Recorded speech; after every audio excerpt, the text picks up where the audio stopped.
या एक ऑप्शन और है हमारे पास, हम नया प्रोजेक्ट बनाने का, ज़्यादा देर नहीं लगेगी। मेरी प्रैक्टिस है, मैं हमेशा एक कोड की डायरेक्टरी मैंने बनाई हुई डी ड्राइव में, और उसमें अपना कोड राइट करता हूँ ताकि मुझे इजी हो जाए ढूंढने में।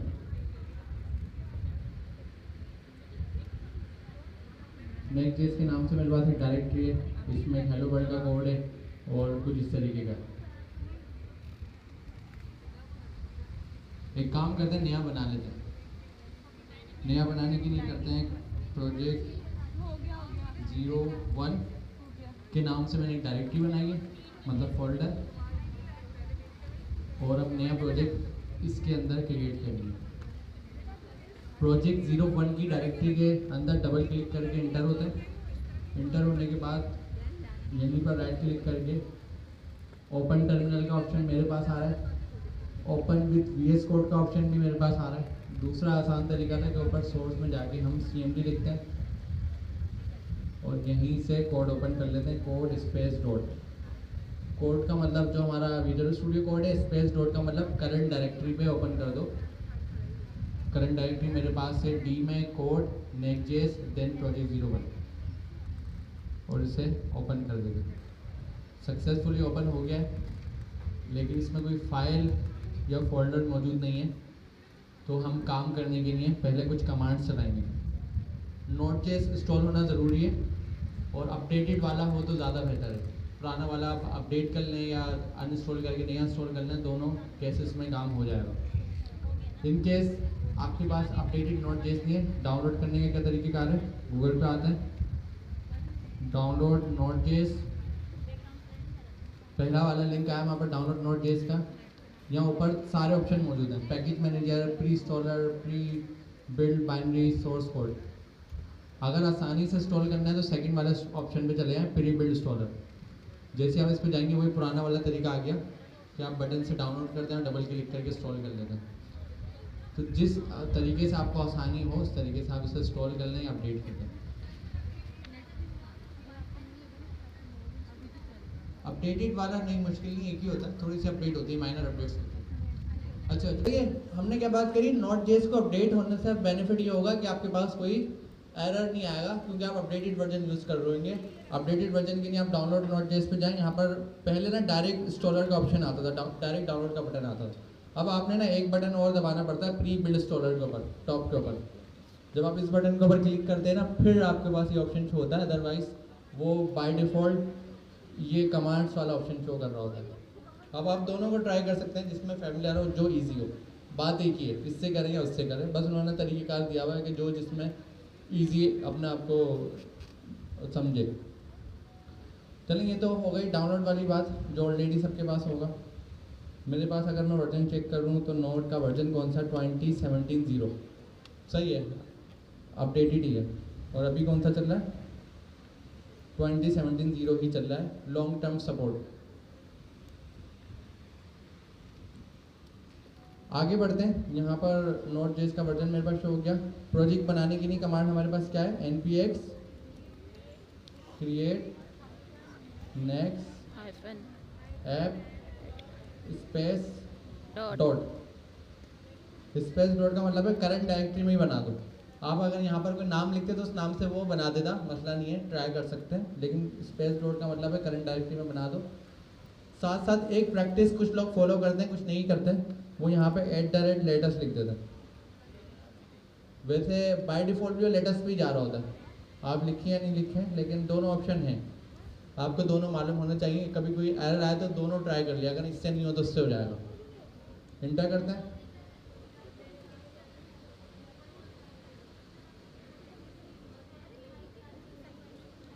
वो मैं बताता हूँ।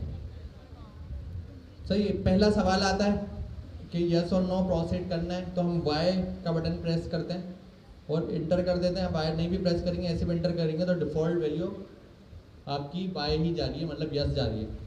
फिर ये कुछ सवाल पूछता है कि टाइपस्क्रिप्ट यूज़ करनी है, तो डिफ़ॉल्ट पे यस सिलेक्ट हुआ हुआ है, तो हमने इसको एंटर कर दिया। फिर सवाल पूछता है ESLint, डिफ़ॉल्ट पे यस एंटर कर दिया। फिर सवाल पूछता है Tailwind CSS, डिफ़ॉल्ट पे यस है तो एंटर कर दिया। फिर सवाल है SRC, तो आपकी मर्ज़ी, चूज़ करें ना करें, फ़र्क ज़्यादा नहीं पड़ना। जब आप प्रोजेक्ट बनाएंगे तो उसको हम देखेंगे उस वक्त। लेफ्ट एंड राइट एरो से आप अपना डिसीजन चेंज कर सकते हैं, नो पे जाना है या यस पे जाना है। तो जिस डिसीजन पे आप होंगे वो ब्लू कलर से हाईलाइट हो रहा होता है। मैं इसको यस कर देता हूँ। उसके बाद ये सवाल पूछता है ऐप राउटर, इसको भी यस कर देते हैं।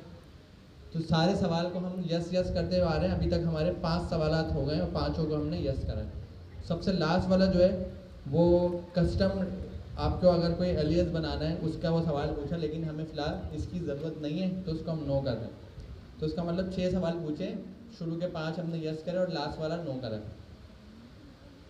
अब आप लोग यहाँ देखें, इंस्टॉलिंग डिपेंडेंसी लिखा हुआ आ रहा है जिसमें 3 डिपेंडेंसी है। इसके नाम पढ़ें, क्या क्या हैं 3? React, DOM and next. ये 3 आपके पास लाइब्रेरीज हैं जो इंस्टॉल हुई हैं डिपेंडेंसीज के तौर पे। डिपेंडेंसी मतलब इसके बगैर काम हो नहीं सकता, ये डिपेंडेंसी। और साथ साथ installing dev dependencies. Dev dependencies में आपके पास है टाइपस्क्रिप्ट। टाइपस्क्रिप्ट के बाद क्या है? नोड की टाइप्स आई हैं, रिएक्ट की टाइप आई है, रिएक्ट डॉम की टाइप आई है, पोस्ट सीएसएस आई है, टेलवेंट सीएसएस आई है, ये लिंट है, ये लिंट कॉन्फिग नेक्स्ट। तो ये कुछ डेव डिपेंडेंसीज है। कोई मुझे आप में से बताएगा कि डिपेंडेंसीज और डेव डिपेंडेंसीज? ठीक है, और किसी को इसका आंसर पता है? डेवलपमेंट वर्सेस डेव डिपेंडेंसीज, क्यों दोनों का अलग अलग है? भाई दोनों तो डिपेंडेंसीज ही हैं। एक को डिपेंडेंसी बोला, दूसरे को डेव डिपेंडेंसी बोला, और दोनों की लिस्ट अलग अलग शो हो रही है। एक डेव डिपेंडेंसी 3 है, डेव डिपेंडेंसी हमारे पास 8 हैं। तो ऐसा क्यों है?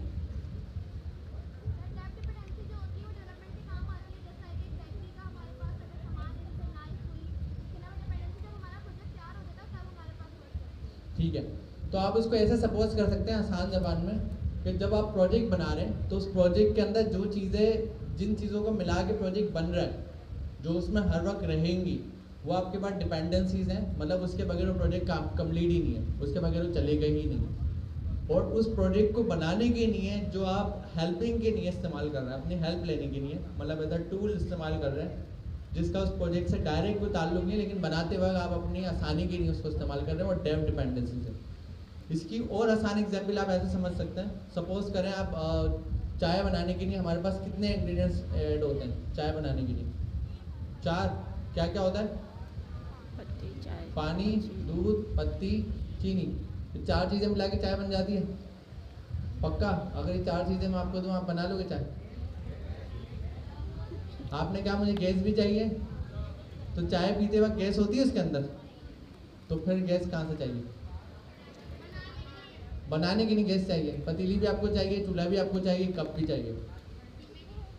सही है। तो डिपेंडेंसीज क्या है यहाँ पर, और डेव डिपेंडेंसीज क्या है? डिपेंडेंसीज वो जो चाय में शामिल है, मतलब चीनी, पत्ती, दूध और पानी, ये सब चाय में शामिल है। तो ये आपकी डिपेंडेंसीज है, इसके बगैर चाय नहीं बन सकती। और डेव डिपेंडेंसीज मतलब उसको बनाने के लिए आप इस्तेमाल करें, जिसमें गैस आ गई, आपके पास पतीली आ गई, चूल्हा आ गया, ये सारी उसकी डेवलपमेंट के लिए इस्तेमाल होगी। ठीक है। इसकी एक और एग्जांपल, आप जब कोई कील होती है उसको आप वॉल पे हैमर से पुट कर रहे होते हैं, वहाँ पर प्लेस कर रहे होते हैं, तो आप ये कंसिडर करें कील हर वक्त दीवार में लगी रहेगी, ऐसा ही है। तो कील आपके पास डिपेंडेंसी है, और हैमर जिसकी मदद से आप कील को वहाँ पर पुश कर रहे हैं, वो क्या है? वो डेव डिपेंडेंसी, क्योंकि हैमर हर वक्त नहीं लगी रहेगी, वो सिर्फ कील लगाने के लिए आपने यूज़ करिए, उसके बाद आप उसको एज अ टूल अपने पास अपने बैग में रख के वापस ले जाएंगे। तो वो डेव डिपेंडेंसी मतलब उसकी डेवलपमेंट करते हुए, डेवलपमेंट मतलब किसी चीज़ को बनाते वक्त हम उसको इस्तेमाल कर रहे हैं, उसके बगैर काम नहीं हो सकता, तो वो डेव डिपेंडेंसीज हो गई। और जो चीज़ उसके अंदर शामिल रहेगी वो डिपेंडेंसीज हो गई।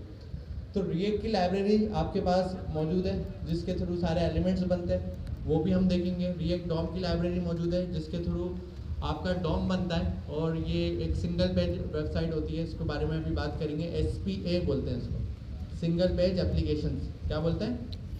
SPA। रिएक्ट डॉम हमारे पास है। डॉम क्या होता है? Document object model. ये एक लाइब्रेरी है डॉक्यूमेंट ऑब्जेक्ट मॉडल की। इसके साथ नेक्स्ट आ गया, जो नेक्स्ट की लाइब्रेरी बनी हुई। डेव डिपेंडेंसी में सबसे पहले टाइपस्क्रिप्ट आई। अब हम कहेंगे टाइपस्क्रिप्ट में तो हम प्रोग्रामिंग करेंगे, ये डेव कैसे हो गई? ये तो हर वक्त कोड लिखा रहेगा। क्यों टाइपस्क्रिप्ट, क्यों डेव डिपेंडेंसी है, क्यों डिपेंडेंसीज में नहीं रखा इन्होंने टाइपस्क्रिप्ट को?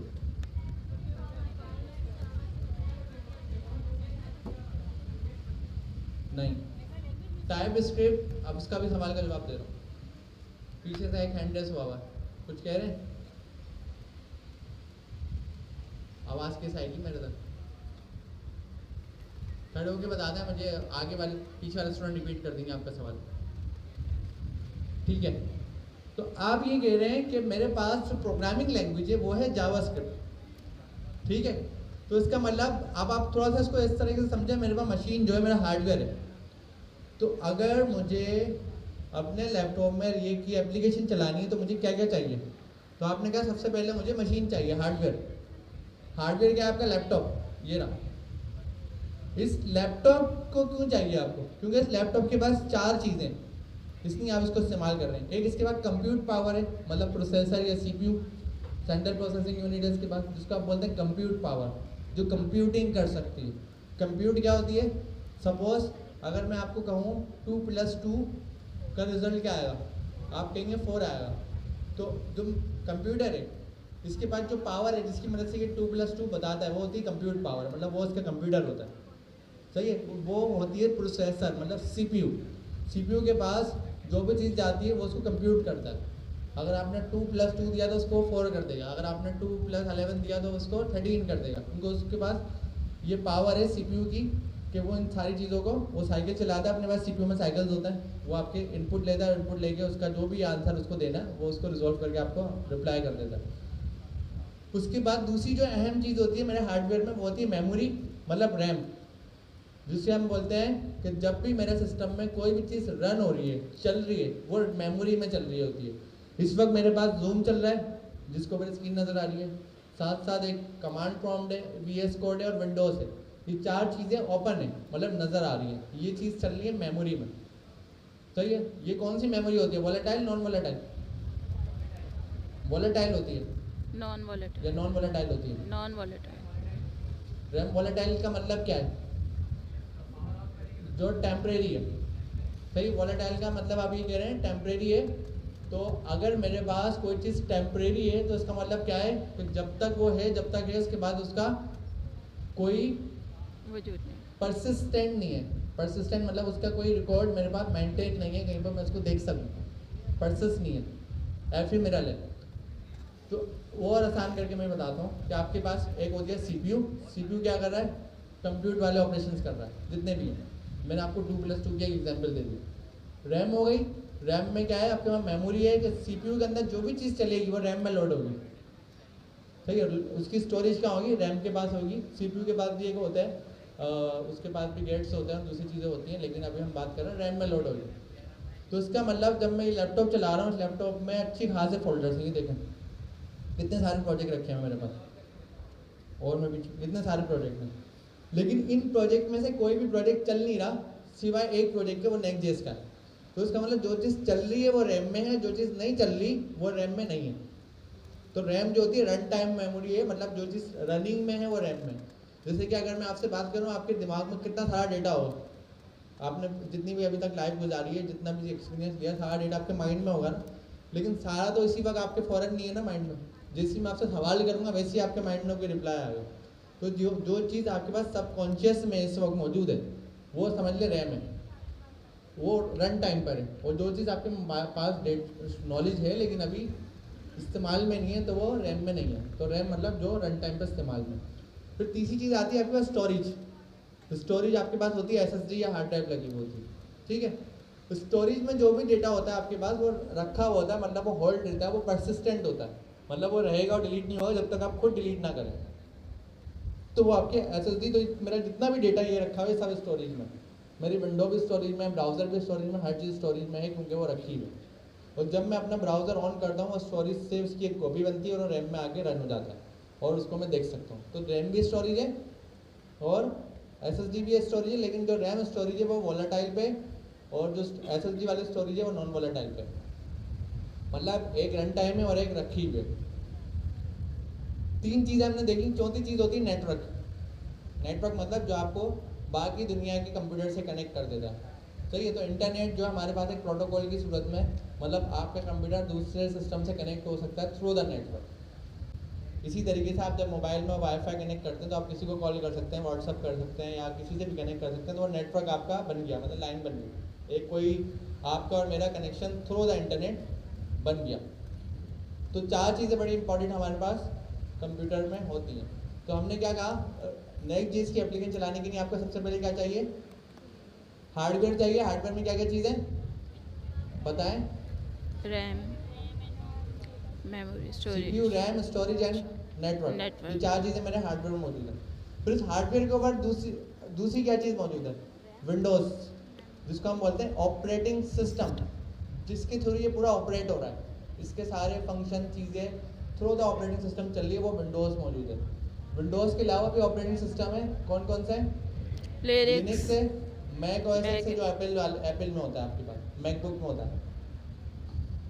तो हमने देखा ऑपरेटिंग पहले हार्डवेयर के बाद ऑपरेटिंग सिस्टम के बाद अब मैं उससे कनेक्ट कर सकता हूँ। तो ये जो मेरा आपको स्क्रीन नज़र आ रही है, ये स्क्रीन जो है मेरी ऑपरेटिंग सिस्टम की स्क्रीन है, सही है। इससे मैं ऑपरेट कर सकता हूँ, मतलब बात कर सकता हूँ। तो ये तो विंडो जिस लैंग्वेज को सुनती है, जिस लैंग्वेज को बात करती है, तो विंडो ने भी कोई ना कोई अपनी लैंग्वेज बनाई है। हम डायरेक्ट 0-1 में अपने सिस्टम से बातचीत नहीं कर सकते, सही है। जब हम डायरेक्ट 0-1 में अपने सिस्टम से बात नहीं कर सकते, तो ऑपरेटिंग सिस्टम में हमें क्या आसानी दी हुई है कि वो हमारी बात सुनता है और उस सिस्टम तक पहुंचाता है। लेकिन हमारी बात वो कितने तरीक़ों से सुनता है? एक तरीका हमें कमांड लाइन वाला पता है कि कमांड लाइन के थ्रू हम अपनी बात ऑपरेटिंग सिस्टम तक पहुँचा देते हैं। जो अभी हमने करा है, Next.js का प्रोजेक्ट डाउनलोड करवाया है। अब एक तरह से हमने डाउनलोड नहीं करा है, बल्कि हमने उसको बताया कि डाउनलोड करो, फिर उसने हमें डाउनलोड करके दिया। तो कमांड लाइन हमारे पास ये क्या है, इंटरफेस है ना ये। तो ये इंटरफेस, और इंटरफेस की डेफिनेशन मैंने क्या बताई थी आपको क्लास में लास्ट, क्या बताई थी?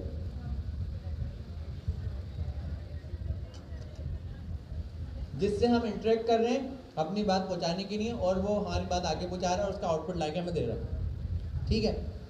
तो कमांड लाइन इंटरफेस है, इसके थ्रू हम इंटरफेस देखते हैं। एक हमारे पास ग्राफिकल यूजर इंटरफेस है, ये वाला, इसके थ्रू भी हम बात करते हैं कि भाई यहाँ डबल क्लिक करा, ये ऑन हो गया, या ये वाले क्लिक पे करा, पीछे चलेगा, बैक चलेगा, राइट क्लिक करा, न्यू फोल्डर बना दिया।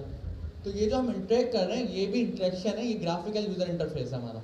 तो ये जो ग्राफिक्स में आ रहा है, और ह्यूमन सबसे अच्छी ग्राफिक्स को समझता है, उसको सबसे ज़्यादा आसानी ग्राफिक्स में होती है।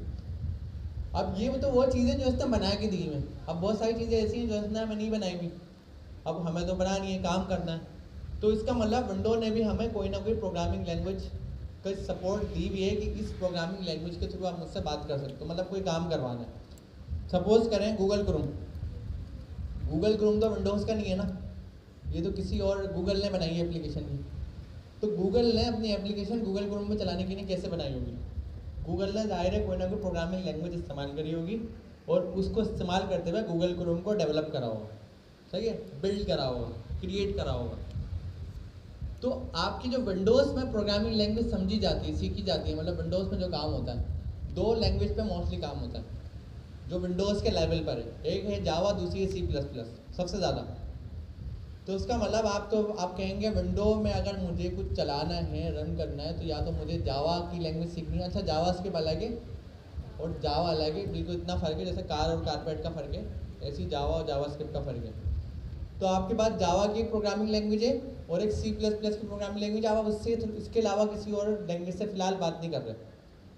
अब आप कहेंगे भाई मुझे तो वेबसाइट बनानी है, अब वेबसाइट बनाने के लिए क्या मैं C++ सीखूँ या मैं जावा सीखूँ, कौन सी लैंग्वेज सीखूँ? अभी कैसे पॉसिबल होगा?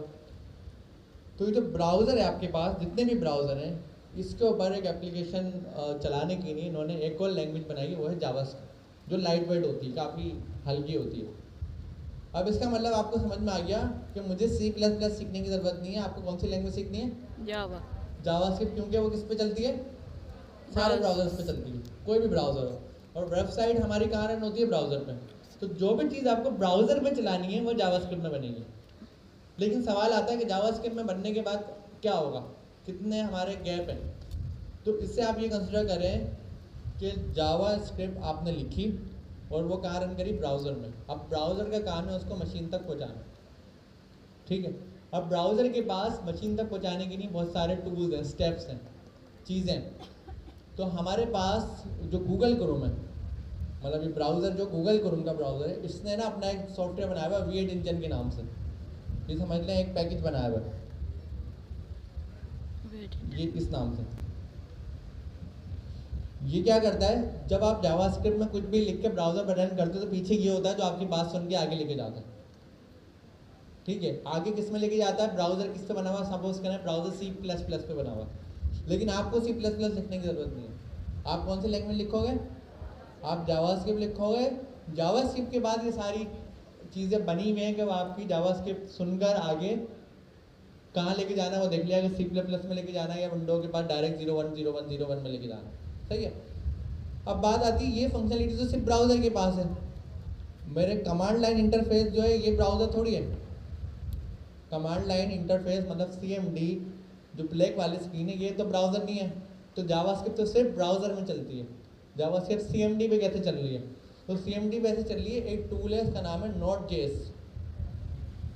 Node.js क्या है, रन टाइम एनवायरनमेंट है, तो उसका मतलब ये है कि अगर आपके पास Node.js का टूल इंस्टॉल है और आपने कोई जावास्क्रिप्ट लिखी तो Node.js क्या करता है, उसको जावास्क्रिप्ट से उठा के Node.js के बाद जावास्क्रिप्ट के पीछे ना C++ लिखी बस। सपोज करें आप उर्दू बोलें, आपके सारे उर्दू के वर्ड्स के पीछे जो भी अरबी का वर्ड है मेरे पास लिखा हुआ, सही है। अब मुझे तो अरबी आती, उर्दू नहीं आती, आप उर्दू बोलते रहेंगे मैं उसको अरबी से ट्रांसलेट करके समझता रहूँगा। तो इसी तरीके से Node.js के पास आप जावास्क्रिप्ट बोलते हैं, Node.js को C++ में समझता है, और जब उसको C++ में समझता है तो वो क्या करता है, विंडोज़ को देता है, और विंडोज़ क्या करती है उसको 01 में ले जाती है। 01 मतलब आपके प्रोसेसर, आपका रैम, आपका नेटवर्क, आपकी स्टोरेज, चारों को वो बात समझा देती है कि भाई ये आपने करना है, ठीक है। तो हमें समझ में आ गया कि कितने सारी लेयर्स हैं। हम जावास्क्रिप्ट में काम कर रहे हैं, जावास्क्रिप्ट के पीछे Node.js है, Node.js हमारी जावास्क्रिप्ट को C++ में करके सुन रहा है, और C++ में करके सुनने के बाद तो विंडोज़ को बता रहा है, फिर विंडोज़ उसको प्रोसेसर, रैम और हार्ड ड्राइव, नेटवर्क सबको बता रहा है। तो इस तरीके से हमारे पास ये सारे कनेक्शंस बन रहे हैं। अब कोर लैंग्वेज हमारी नहीं कौन सी है, कोर मतलब सबसे बेस्ट पे जावास्क्रिप्ट, क्योंकि हम जावास्क्रिप्ट के बाद वाले लेवल पे जा नहीं रहे, हमें C++ सीखने की ज़रूरत नहीं है, हमें विंडोज 01 में कैसे बता रहे हैं सीखने की ज़रूरत नहीं है। अगर हम जावास्क्रिप्ट लिख दें और हमारे पास Node.js का टूल इंस्टॉल हो तो उसका मतलब क्या है, हमारी बोली हुई बात मशीन तक पहुंच जाएगी। तो हमारे लिए जो कोर है सबसे नीचे है, जिसको हम बेयर मॉडल बोलते हैं, मतलब सबसे जीरो लेयर या सबसे पहली लेयर, सबसे बेस वो है जावास्क्रिप्ट। तो उसका मतलब हम जितना भी काम करेंगे वो जावास्क्रिप्ट पे करेंगे, इसके अलावा किसी भी चीज़ पे नहीं कर सकते। सारा काम जावास्क्रिप्ट में आप करोगे, फिर वो आपके RAM, processor, network, hard drive तक वो पहुंचेगा, फिर वहाँ से जाके वो जो भी रन होना है जिस तरीके से भी वो कर लेगा, ठीक है। तो इसका मतलब क्या समझ में आया कि सारी चीज़ें किस पे बेस हैं, जावा स्क्रिप्ट के ऊपर बेस है। अब हमने लास्ट क्लास में बात की थी कि अगर किसी ने व्हील बना लिया तो क्या हम व्हील इन्वेंट करेंगे या व्हील को इस्तेमाल करेंगे, इस्तेमाल करें। हम बनाए व्हील खरीदेंगे, तो किसी और ने इन्वेंट कर दिया तो हमें दोबारा इन्वेंशन करने की ज़रूरत नहीं है। अगर हमने बनाया भी तो उसी का फॉर्मूला कॉपी करेंगे, जिसने व्हील इन्वेंट कर दिया, हमें दोबारा से इन्वेंशन वाले लेवल पर नहीं जाना है कि भाई कोई नया टाइप का व्हील ऐसा बना दें जो बिल्कुल ही अलग होता हो, सही है। तो इसका मतलब क्या है कि जावास्क्रिप्ट जब आई तो जावास्क्रिप्ट में बहुत सारी चीज़ें, अब इतनी बड़ी वेबसाइट बनानी है, वेबसाइट बनाते वक्त 10 चीज़ें इस्तेमाल हो रही हैं, तो आपकी तरह जो लोग मार्केट में मौजूद थे उन्होंने क्या करा, उन्होंने कहा कि मुझे वेबसाइट बनानी है, वो वेबसाइट बनाने बैठे, उनको वेबसाइट बनाने में लगे 3 महीने। 3 महीने क्यों लगे, वेबसाइट में कलर लगाया, बटन लगाया, टेक्स्ट लगाया, इतनी सारी चीज़ें लगाई। फिर जब वेबसाइट चलेगी तो उनको पता लगा वेबसाइट आपकी ब्राउज़र में चल रही है, स्क्रीन के साइज़ अलग अलग है, किसी की छोटी स्क्रीन है, किसी की बड़ी स्क्रीन है, किसी की इतनी बड़ी स्क्रीन है। अब उन्होंने उसके हिसाब से उसको एडजस्टमेंट करी, स्केल लगाया स्क्रीन के ऊपर, इस तरीके से उन्होंने मल्टीपल चीज़ें लगाते गए। अब क्या हुआ, काम बढ़ रहा है, आप यूज़र हो, आपका काम बढ़ रहा है। अब आप पहले वेबसाइट बनाओ, फिर आप उसमें कलर भी लगाओ, फिर 10 चीज़ें उसकी देखो, फिर उसको बैलेंस करो, फिर उसको रीडेबल बनाओ कि पढ़ने वालों को अच्छी लगे, समझ में आए। तो मार्केट में आप ही की तरह कुछ लोग थे, उन्होंने क्या करा, एक किसी ने कहा मैं एक काम करता हूँ कि वेबसाइट बनाने में लगता है टाइम ज़्यादा, तो मैं अपने लिए कुछ चीज़ें पहले से बना के रख लेता हूँ। पहले से बनाने का मतलब कुछ डिज़ाइन, जैसे बॉक्स बनाने वेबसाइट में, मैंने पहले से बॉक्स बना के कोड रख दिया। जब भी मेरे पास कोई क्लाइंट आता है, पहले मुझे लगती थी 3 महीने, अब मुझे लगता है 1 महीना। क्यों मुझे 1 महीना लगता है, क्योंकि बहुत सारी चीज़ें मैंने पहले से लिख के रखी हुई, या मैं 10 साल से मार्केट में काम कर रहा हूँ तो मेरे पास आधी से ज़्यादा चीज़ें पहले ही बनी, मैं बस वहाँ से कॉपी करता हूँ, वहाँ से कॉपी करता हूँ, कुछ चीज़ें अपनी लगाता हूँ और बना देता हूँ। ऐसे ही काम आप अपने किचन में करते होंगे कि जब खाना बनाने बैठते हैं तो कुछ चीज़ें आपने पहले से बना के अपने पास फ्रिज में रखी होती हैं, ऐसा ही है ना। लहसुन अदरक का एक पेस्ट बना के रखा होता है, इस तरह 10 चीज़ें बना के रखी होती हैं। वो क्यों, क्योंकि आपको पता है कि रोज़ाना जब भी मैं खाना बनाऊंगा या बनाऊंगी तो उसके अंदर ही मैं इसको इस्तेमाल कर लूँगा। तो इसी तरीके से जो डेवलपर्स थे उन्होंने क्या करा, अपने पास कुछ चीज़ें बना के रख ली साइड में। तो जैसे कोई क्लाइंट आया, आधा काम तो मेरे पास बना हुआ रखा हुआ है, आधा मैं रिक्वायरमेंट के हिसाब से बना दूंगा। फिर कुछ लोग मार्केट में ना एक स्टैंडर्ड बनाया। स्टैंडर्ड क्या बनाया कि भाई आप भी मेहनत कर रहे हो, अपने पास एक्स्ट्रा, इसको हम बोल सकते हैं मॉड्यूल बोलेंगे ना, कोई चीज़ बना के साइड में रख दी। मॉड्यूल की डेफिनेशन कहाँ से आती है? आपने कोई भी पुल बनता हुआ देखा है अपने घर के आसपास? तो पुल के ऊपर जो ब्लॉक लगे हुए होते हैं वो वहाँ पर नहीं बनाते, बल्कि बने बनाए लाते हैं और ऊपर रख देते हैं। तो ये मॉड्यूलर अप्रोच होती है कि बनी बनाई चीज़ लाए और उसको जोड़ दिया। आप घर में जब आपकी वॉल बनेगी तो वॉल में जो ब्लॉक होता है बाहर से खरीदते हैं ना, खुद तो नहीं बनाते ना ब्लॉक। क्यों बाहर से खरीदते हैं? काम आसान हो जाता है, जल्दी हो जाता है। मॉड्यूलर अप्रोच बोलते हैं हम उसको, कि हमने बने बनाए ब्लॉक उठाए, अपने हिसाब से डिज़ाइन में शेप करा, उसको जोड़ दिया, हमारी दीवार तैयार हो गई हमारी मर्जी की। जबकि ब्लॉक हमने नहीं बनाया, ब्लॉक हमने बने बनाए खरीदे, लेकिन दीवार हमारी मर्जी की डिज़ाइन होगी, क्योंकि मॉड्यूलर अप्रोच। अब ये मॉड्यूलर अप्रोच जो है हर डेवलपर अपने लेवल पे कर रहा है। आप अपने लेवल पे कर रहे हैं, आप अपने लेवल पे कर रहे हैं, आप अपने लेवल पे काम बढ़ रहा है ना। आप भी 10 साल लगाएंगे मार्केट में सारे मॉड्यूल बनाने में, फिर काम आपका आसान होगा। आप भी, जो बेचारा नया डेवलपर आएगा वो सर पकड़ लेगा, वो कहेगा यार पुराने डेवलपर 15 दिन में काम करते थे, मुझसे 3 महीने में नहीं होते, जबकि मैं तो पूरा टाइम लगा रहा हूँ, सब चीज़ें कर रहा हूँ। क्योंकि पुराने डेवलपर के पास चीज़ें बनी हुई हैं मॉड्यूल्स की सूरत में, और जो नए डेवलपर हैं वो हर चीज़ बना रहे हैं। तो मार्केट में प्रैक्टिस आई, कम्युनिटी सिस्टम बना। उसमें उन्होंने कहा कुछ कंपनीज आई, उन्होंने कहा कि हम भी कुछ चीज़ें प्री बिल्ड करेंगे, मतलब पहले से बनाएंगे और वो पूरी मार्केट को अलाउ कर देंगे, फ्री में दे देंगे। कोई पैसे वाला आएगा, कुछ फ्री वाला आएगा। तो कुछ लोगों ने कहा जैसे कि हम 6 लोग हैं, हम एक काम करते हैं, एक लाइब्रेरी लिखते हैं, लाइब्रेरी से मुराद एक कोड लिखते हैं, और उस कोड में जितने भी कलर यूज़ होने वाले हैं उन सबके ना नाम डिफाइन कर देते हैं कि किस कलर का क्या नाम है, किस कलर का क्या नाम है। और जो है हम 6 लोग मिलकर बनाते हैं और पूरी मार्केट को फ्री में दे देते हैं। क्योंकि हमें एक चैलेंज आता था हर बार कलर लिखने में। एक आया, एक ने क्या कहा, उसने कहा यार ये जो आप बॉर्डर बनाते हो, मतलब बॉर्डर से मुराद है कोई भी बॉक्स बनाते हो, बॉक्स के चारों तरफ आप बॉर्डर बनाते हो, इस बॉर्डर को बनाने के लिए जो कोड लिखते हैं 1 घंटा लगता है और 100 लाइन का कोड होता है। मैं एक काम करता हूँ, वो कोड मैं लिखता हूँ और वो मैं लिख के पूरी दुनिया को दे देता हूँ कि जिसको भी इस्तेमाल करना हो मेरा कोड कॉपी पेस्ट करो, काम हो गया। सही है। इस तरह जब दुनिया में लोग आए, उन्होंने क्या करा, उन्होंने चीज़ें बना के लोगों को देना शुरू कर दिया। जैसे हमने बिल्ली के व्हील किसी और ने बनाया, हमने गाड़ी बनाने के लिए सिर्फ क्या करा है, सारी चीज़ों को जोड़ा है, असेंबल करा है और गाड़ी तैयार।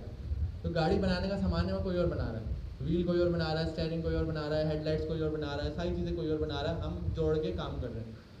तो जब पूरी दुनिया ने इस तरीके से काम करा, तो जो उन्होंने पीस ऑफ कोड लिखा किसी प्रॉब्लम को सॉल्व करने के लिए, उस पीस ऑफ कोड का हम बोलते हैं लाइब्रेरी।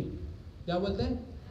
लाइब्रेरी। मतलब अगर आपने कोई कोड लिखा वो पूरी दुनिया को दे दिया कि इसको इस्तेमाल करो, इससे ये फ़ायदा है, मैंने मेहनत करी है, सब फ़ायदा उठाओ, तो हम बोलेंगे आपने एक लाइब्रेरी लिखी है। और आपकी लाइब्रेरी का आप कोई ना कोई तो नाम रखोगे, तो मैं उस नाम से याद कर लूँगा, जब भी मुझे ये काम करना है आपकी लाइब्रेरी में उठा लूँगा। सही है। तो जो रिएक्ट यहाँ लिखी हुई है ये एक लाइब्रेरी है जो फेसबुक ने लिखी थी।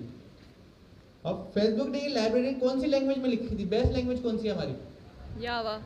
जावास्क्रिप्ट। इसका मतलब रिएक्ट के पीछे जावास्क्रिप्ट लिखी हुई है और कुछ और नहीं लिखा हो, कुछ अलग से साइंस नहीं लिखी।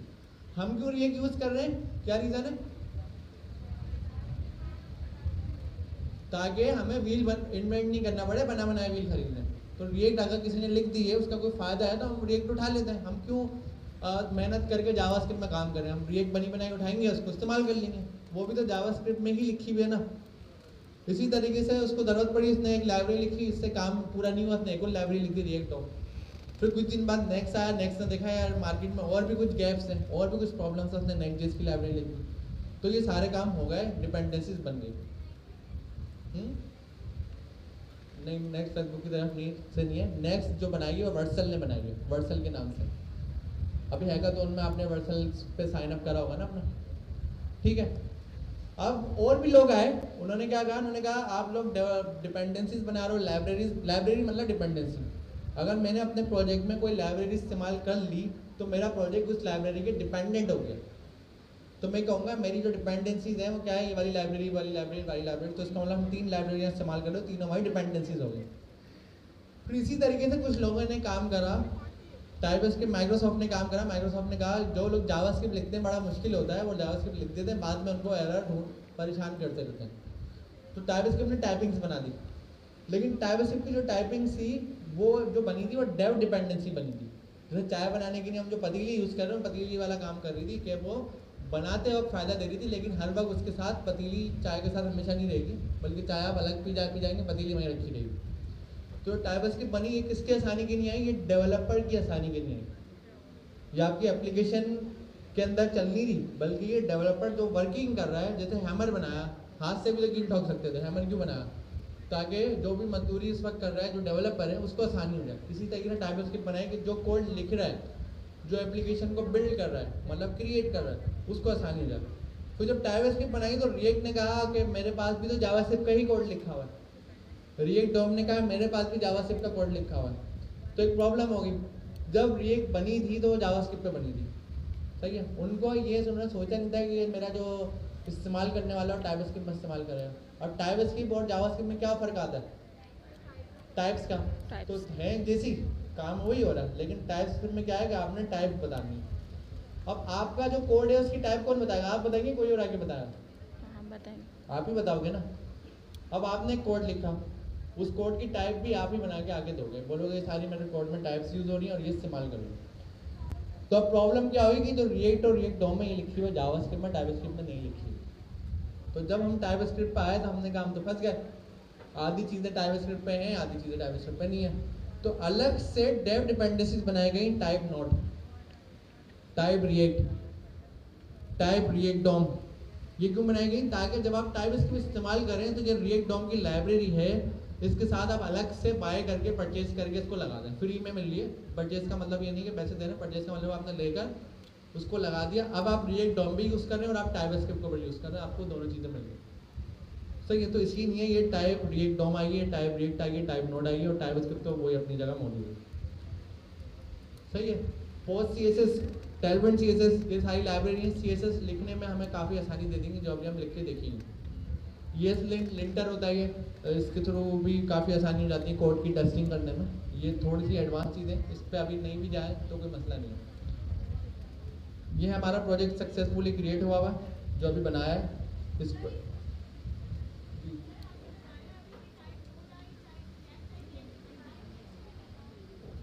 नेक्स्ट.जेएस की ज़रूरत नहीं है ना, क्योंकि नेक्स्ट.जेएस आप लिख नहीं रहे।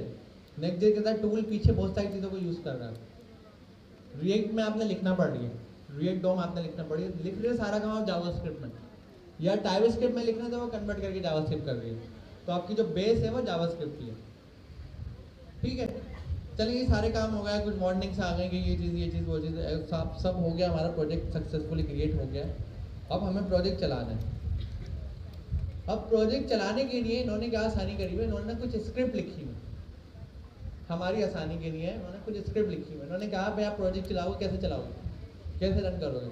जिस तरीके से आपके घर पे बल्ब होता है, तो आप बल्ब चलाने के लिए क्या करते हो? बिजली के 2 तार पकड़ के बल्ब पे लगा के खड़े हो जाते हो।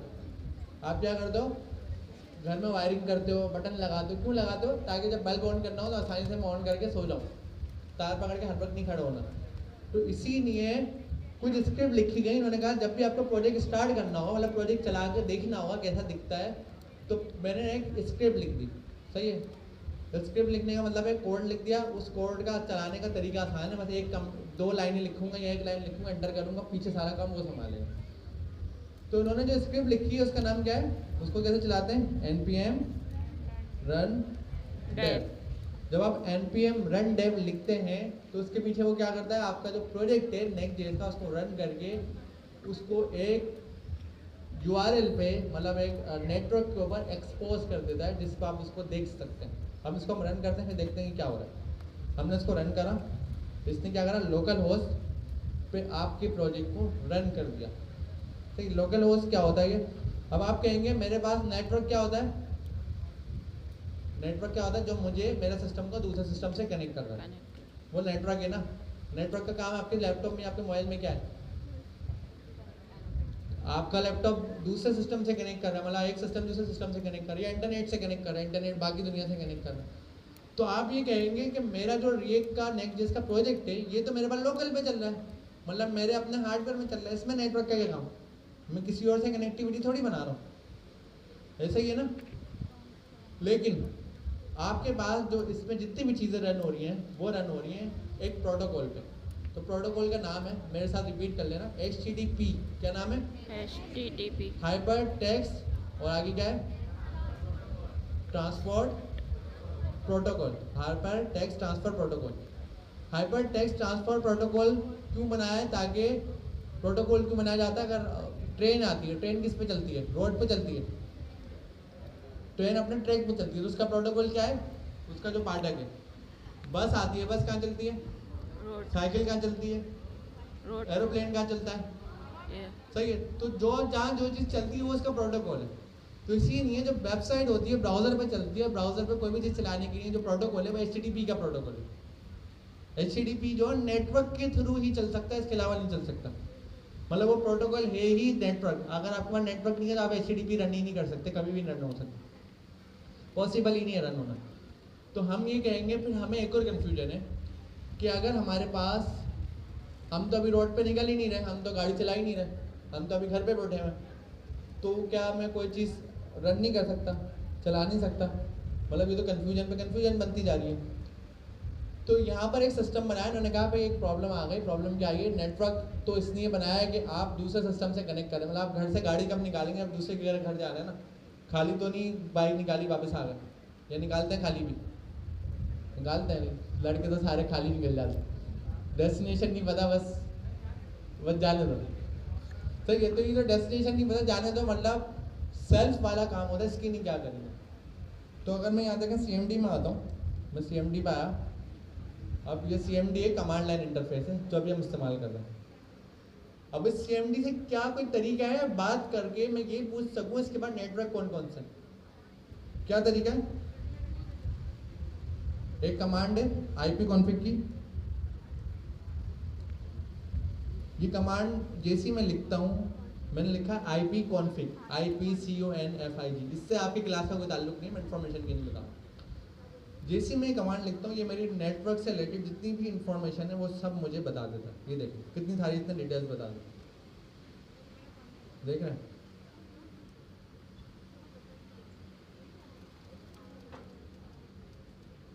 अब यहाँ पे और ये देखें, ये आ रहा वायरलेस एडॉप्टर वाईफाई, ये मेरा वाईफाई आ रहा है, देख रहे हैं? मतलब ये बता रहा है कि मेरा इंटरनेट जो है वो इस एड्रेस पे कनेक्ट है या इस वायरलेस एडॉप्टर पे कनेक्ट है। तो ये जो आपका पर डिवाइस होती है इसको नेटवर्क इंटरफेस बोलते हैं। हर चीज़ इंटरफेस है, हमने बताया ना। तो नेटवर्क से जो चीज़ कनेक्ट हो रही है वो नेटवर्क इंटरफेस है, कमांड से जो चीज़ कनेक्ट हो रही है कमांड लाइन इंटरफेस है, ग्राफिक्स से जो कनेक्ट हो रहा है ग्राफिकल इंटरफेस है, जो आपके ब्राउजर पे इंटरफेस आ रहा है वो यूज़र इंटरफेस बोल रहे हैं। तो ये सारे इंटरफेस हैं और नेटवर्क भी इंटरफेस ही आ रहा है। तो उन्होंने ना फिर एक लोकल एरिया नेटवर्क बनाया। उन्होंने कहा कि भाई लोकल पे भी नेटवर्क की ज़रूरत होती है। अगर मैं वो चीज़ लोकल पे टेस्ट कर रहा हूँ, कोई सवाल है आपका? फिर ठीक है, अगर मैं कोई चीज़ लोकल पे टेस्टिंग कर रहा हूँ तो मुझे लोकल पे भी एक नेटवर्क चाहिए। मतलब मुझे घर में भी एक रोड चाहिए जहाँ पर मैं अपनी बाइक चला के थोड़ा सा घुमा लूँ या घर में एटलीस्ट पार कर लूँ, उसको स्टार्ट करके देख लूँ। तो जो लोकल नेटवर्क बनाया है उसको हम बोलते हैं लूप बैक। लूप बैक क्या होता है? एक्सटेंशन बोर्ड देखा है आपने? एक्सटेंशन बोर्ड का एक प्लग है और दूसरा क्या है? सॉकेट। आप अपना प्लग अपने ही बोर्ड के सॉकेट में लगा दें, क्या होगा इससे? कुछ भी नहीं होगा, धमाका तो नहीं होगा, कुछ भी नहीं होगा ना। आपके एक्सटेंशन बोर्ड में सॉकेट है और एक प्लग है, आपने उसी एक्सटेंशन बोर्ड के सॉकेट में उसका प्लग लगा दिया। इस प्रोसेस का मतलब लूप बैक। सही, अपनी चीज़ अपने उसमें लगा दी, लूप बैक। तो उन्होंने एक लूप बैक नेटवर्क बनाया हुआ, उस लूप बैक नेटवर्क को बोलते हैं लोकल होस्ट, लोकल नेटवर्क। ठीक है, तो ये जो हमारा भी नेक्स्ट रन हुआ है ये लोकल नेटवर्क पर रन हुआ। और क्यों लोकल नेटवर्क पर रन हुआ? क्योंकि उसको चलने के लिए जो प्रोटोकॉल चाहिए था, कौन सा प्रोटोकॉल चाहिए था? क्लास जो पीछे वाले कौन सा प्रोटोकॉल चाहिए था? HTTP। पीछे वाले लोग खामोश क्यों हैं? एक बार रिपीट करें, hyper text transfer protocol, HTTP का प्रोटोकॉल चाहिए था। प्रोटोकॉल लेने के लिए नेटवर्क पे होना ज़रूरी था। तो हमारे पास हमारे सिस्टम में एक लोकल नेटवर्क लगा हुआ है जो लोकल होस्ट पे चीज़ रन कर देता। मतलब मेरे लैपटॉप में ही मेरी चीज़ रन कर देता। मतलब एक्सटेंशन बोर्ड लिया, उसका प्लग इसी में लगा दिया। लूप बैक, लूप बैक में आपको ब्राउजर पे कोई इमेज भी दिखा देता हूँ।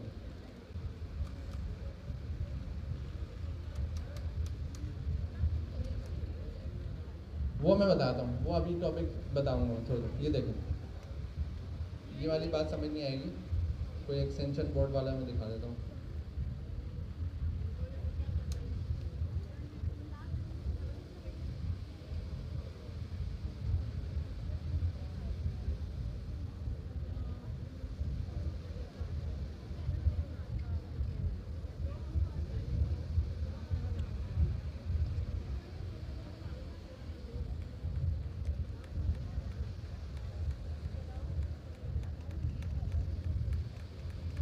कोई ऐसी इमेज है नहीं जो मैं यहाँ दिखा दूँ।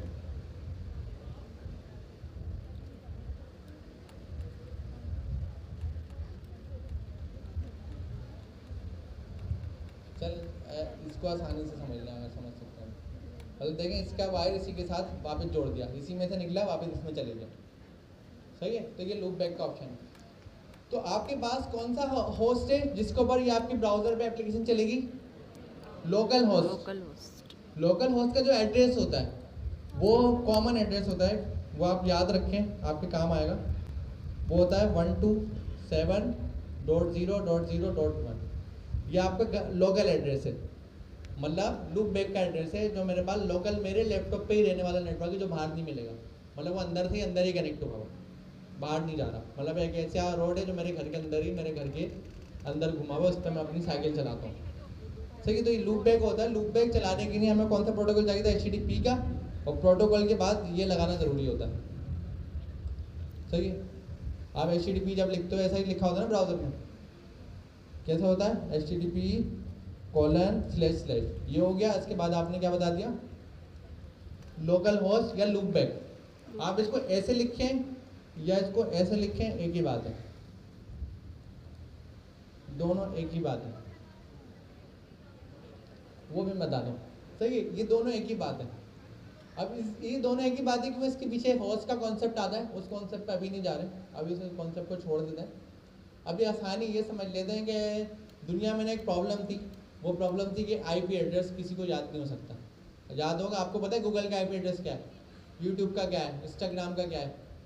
अब नेटवर्क के ऊपर जो भी एड्रेस होता है वो IP एड्रेस होता है, और कुछ नहीं होता। मतलब किसी के घर का भी एड्रेस होगा वो IP एड्रेस होगा, किसी के किसी भी चीज़ का नेटवर्क का एड्रेस होगा वो IP एड्रेस होगा, इंटरनेट प्रोटोकॉल का। अब आप ये देखें IP एड्रेस, इसका मतलब जो गूगल है वो कहाँ पे आता है? इंटरनेट पे। तो हम तो गूगल को चलाने के लिए IP एड्रेस नहीं लिखते हैं, इंस्टाग्राम भी इंटरनेट पर आता है, उसको चलाने के लिए IP एड्रेस नहीं लिखते। तो ये क्या आसानी गई इनके लिए, इन्होंने एक सिस्टम बनाया। इन्होंने कहा कि जो भी IP एड्रेस है उसको एक नाम दे दो। DNS का एक कॉन्सेप्ट होता है, सही है। इसको एक DNS दे दो, नाम दे दो, ताकि लोगों को सिर्फ नाम याद करना पड़े, IP एड्रेस से लेना देना नहीं। अब मैं यहाँ पर आपको लिख के दिखाता हूँ, गूगल IP एड्रेस। गूगल का IP एड्रेस क्या है? ये देखें, ये आ गया। ये नहीं है वैसे, ये तो कुछ और आ गया। मैं चले एक वेबसाइट है उसके थ्रू मैं बता देता हूँ, लेकिन वो फिर अलग क्लास कहीं और निकल जाएगी हमारी। समझ गया कि नंबर के पीछे उन्होंने एक नाम लगा दिया ताकि आसानी से याद रहे। तो इसी तरह गूगल के पीछे भी एक IP होगी, इंस्टाग्राम के पीछे भी एक IP होगी, लेकिन आपको उससे लेना देना नहीं है। आप इंस्टाग्राम याद रखते हैं, आप याद रखते हैं facebook.com, instagram.com, सही है। और कौन सा? टिकटॉक, वो भी .com है, सही है ना, नाम से आ जाता है। तो इसी तरीके से आप 127.0.0.1 लिखें या लोकल होस्ट लिखें, एक ही बात है, क्योंकि इसके पीछे बाइंडिंग हुई है नाम की होस्ट के साथ।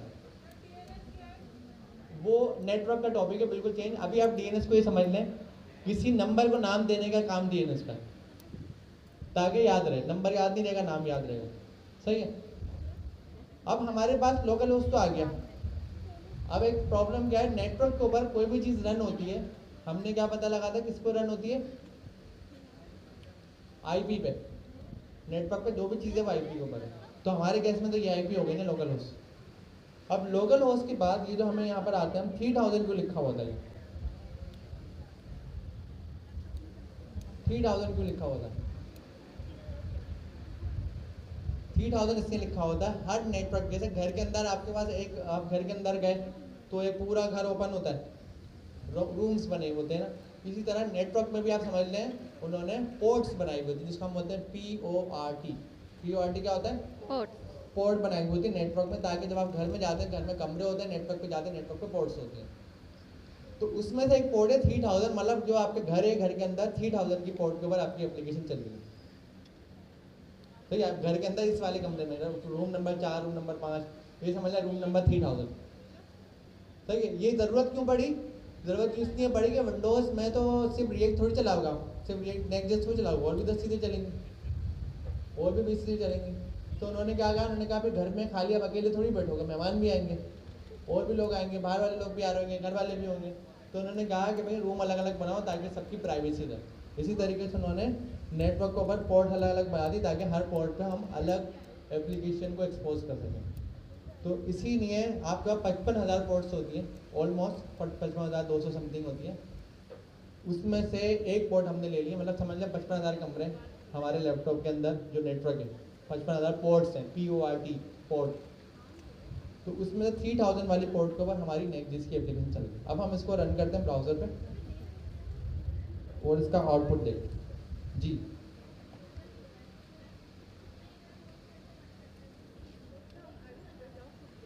लोकल होस्ट है ना, लोकल होस्ट।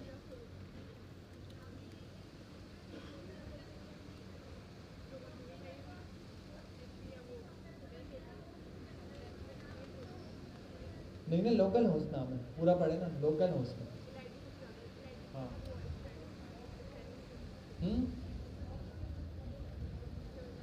नहीं, ये मतलब मेरे लैपटॉप की हद तक है, बाहर नहीं है। अब बाहर वाला कॉन्सेप्ट तो थोड़ा चेंज है, उस पर बाद में कभी फ्यूचर में बात कर लेंगे। तो आपके पास क्या आ गया, ये क्या रन हो गया, नेक्स्ट जेएस का हेलो बॉयलर प्लेट, जो मैंने नहीं बनाया बल्कि किसी और का बनाया हुआ है। मैंने अपने पास क्या करा है, डाउनलोड करके इस्तेमाल करा है। क्या नेक्स्ट जेएस मैंने लिखा है, क्या गेट स्टार्टेड मैंने लिखा है, कुछ भी नहीं लिखा मैंने, ये सब मुझे बनाया मिला है। तो ये कॉन्सेप्ट हमारा क्या आया, बॉयलर प्लेट का कॉन्सेप्ट आया कि अब आप जब भी अपना प्रोजेक्ट क्रिएट करते हो फर्स्ट टाइम पे आप प्रोजेक्ट क्रिएट करते हो, तो आपको प्रोजेक्ट क्रिएट करने के लिए 8 से 10 स्टेप है जिसको पूरा करना होता है, जिसमें लगता था आधा घंटा 1 घंटा, वो हर बार करना होता था। तो इसी तरीके से जिस तरह लाइब्रेरीज आई थी, जो मैंने लाइब्रेरी की डेफिनेशन बताई थी कि लोगों ने थोड़ा थोड़ा कोड लिख के लोगों की आसानी के लिए लाइब्रेरीज बना दी, इसी तरीके से कुछ लोगों ने बॉयलर प्लेट्स बनाना शुरू कर दी। उन्होंने क्या कहा कि जब प्रोजेक्ट बनाते हैं फर्स्ट टाइम पे ये 10 चीज़ें लाजमी होती हैं। तो मैं क्या करता हूँ, मैं बनाया प्रोजेक्ट उठाकर इंटरनेट पे रख देता हूँ, जिसको भी फर्स्ट टाइम प्रोजेक्ट बनाना हो वो बनाए नहीं, बल्कि मेरा प्रोजेक्ट डाउनलोड करे, डायरेक्ट उस पर काम करे। सही है। होता क्या था, इसकी एग्जाम्पल आप फ्राइज वाली दुकान से अच्छे से ले लेते हैं। जब आप फ्राइज खरीदने जाते हैं वो आपको 5 मिनट में फ्राइज देता है, क्या फ्राइज बनते में 5 मिनट ही लगते हैं, बताएं। उसके बाद बॉयल हुई भी रखी होती है, जब बॉयल हुई भी रखी होती है फ़ायदा क्या होता है, डायरेक्ट आपको फ्राई करके प्राइस दे देता है। तो इसी तरीके से नॉट जेएस का जो नेक्स्ट जेएस का ये प्रोजेक्ट है, ये मैंने नहीं बनाया बल्कि ये किसी और ने बना के रखा हुआ था। और जब मैंने ये कमांड चलाई, कौन सी कमांड चलाई, हेलो वर्ल्ड वाले स्टेप पे आते हैं हम अपने लर्न नेक्स्ट जेएस पे, तो इसका भी मैं डिटेल्स बता देता हूँ।